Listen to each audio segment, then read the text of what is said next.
Hello everyone and thank you for joining me. Today I will briefly go over my Milsurp rifle collection I received from Royal Tiger Imports over the past year and a half and rate each rifle out of 10, as well as my reasoning for each rating. I will be going from my shortest to longest rifle. Please note that all accessories I bought separately unless otherwise indicated, and that would include things such as the bayonet, sling, and cleaning rod. In addition to some of the rifles, I also bought additional parts, which I will mention. For all except the Carcano 1891 long rifle, these were all B grades. In addition, I'm not raking bores, though I will say the black powder rifles, being the two Gras rifles and the Vetterli Vitali, have the best rifling, while the others have lesser quality rifling. First off is my Mannlicher 1895 carbine. Upon receiving this rifle at my FFL, it looked fantastic and I barely did any restoration work on it. It operates well and is very handy. The only thing I had a problem with was that I first received it. It had no extractor for the bolt, which is an absolute necessity for this gun. I bought the extractor separately for this, and also bought a new one for my Mannlicher 95 long rifle, more on that later. Keep it in mind though, as it seems that the Mannlichers, more often than others, have missing, rundown, or broken extractors. Apex Firearms currently provides M95 8x56 extractors that work just fine. Personally, I rate this gun 8 out of 10, and the only improvement would have been the extractor. However, as an added bonus point, the barrel, receiver, and stock are all matching in numbers. So with that, I'll give it another point, 9 out of 10.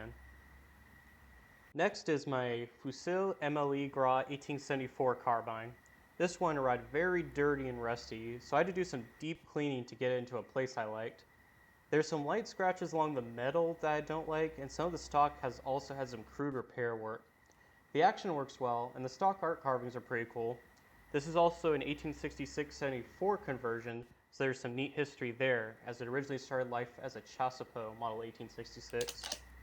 Overall, I'll have to give it a 5 out of 10. I'd like to give it more, but honestly I think this should have been a C grade because of those broken parts. Next up is my Mannlicher 1895 long rifle. This one I also picked up from my FFL. Overall pretty decent condition.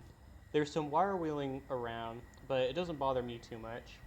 I had to replace the extractor, and the original rear swing swivel also lacked a swivel, so I replaced it. Overall, pretty good, and I like having a Steyr and a Budapest example. 8 out of 10 flat.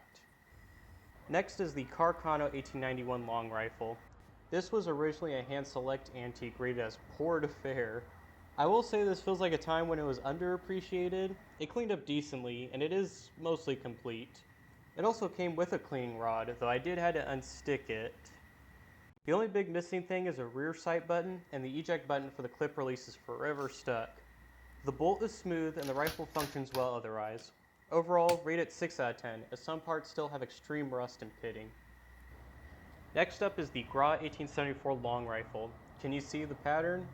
I got most of my guns in pairs, the short and the long versions. This rifle, though rough looking, is actually probably the one I deem the most reliable. I will say the single shot designs, having less parts and less things that could go wrong, with all the clips and whatnot, just seem more reliable. This gun was wire wheeled to hell and has a lot of dents, but overall is in decent condition. There's a few cool carvings, but the wood is kind of overly dark. Overall, 7 out of 10. I did get the cleaning rod included in the order though, so that's a bonus point. 8 out of 10. Finally, we're at my two Vetterli rifles. The first one is a later 1870-87 15 Vetterli chambered into 6.5 Carcano during the First World War. While the gun has some decent wood and the metal is pretty clean, there are two significant issues. As with all of these Carcano variants, they had to re-add wood here to fill in when they removed the old magazine, but the result is subpar. I put some wood glue there, as it seems kind of iffy, especially when disassembling the gun and having no reinforcement there. Second, something is wrong with the trigger or bolt, as the firing pin has issues staying cocked. Overall, it has the parts, but it is iffy functionality-wise. I give it a 4 out of 10. Finally, we get to the Vetterli Vitali, the 1870-87. The gun came in massively rusted, and I cleaned it as best I could, though it looks a little better than an old Chicago sewer pipe. The gun lacks sights as advertised, and lacks a magazine cutoff and has a sticky trigger. The rest of the gun is decent, the wood is decent, and at least it fires. Overall, visually very dirty and neglected looking, but it still functions. There you have it. In conclusion, I feel like buying the B grades at Royal Tiger Imports will always have at least one major issue. You won't know what it is, but you can just expect something's going to be wrong. I'd say that the Mannlicher 1895s in my experience are the best, but you'll likely need to spend a bit more if you want to complete it, such as with getting an extractor or a swing swivel or a butt plate. However, all these rifles are a great representation of history, especially if you're interested in World War I, the Age of Imperialism, and World War II history. My main gripe with RTI is I wish the grading was a bit more honest, as with some of these randomly selected rifles, there's absolutely no way of knowing what issues you'll face. Some definitely seem worse than others as B grades as well. Please feel free to share your thoughts in the comments on your experience in buying Milsurp. Thank you, and have a great day.